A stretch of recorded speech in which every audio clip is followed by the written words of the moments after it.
What's up, YouTube? Today I'm gonna share with you a notebook that I bought for my cheap Ultrabook project. This notebook is Asus F202E, shipped in Australia. And I bought this book because I didn't think that MacBook justified the price tag of $1,000. And this machine comes with a touchscreen, and it's pretty much useful for your everyday activities. But the thing that capped his potential was the built-in hard disk that it came with. It was really choking its potential.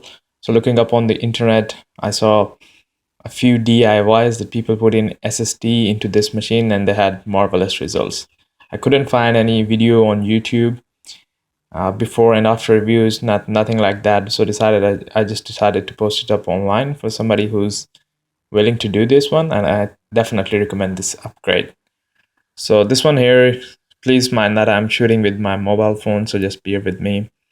And this one here is the Celeron model, not the i3 model, and I put in the SSD in it, and it's come with the SSD logo here. Yeah, and yeah, pretty much. So it's starting from cold boot. I'm gonna show you.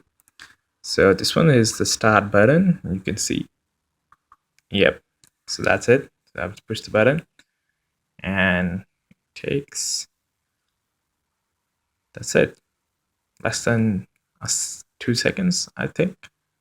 Yeah, and you can see a huge difference in the working of the system as well in day-to-day activities, opening up, closing files, or whatever.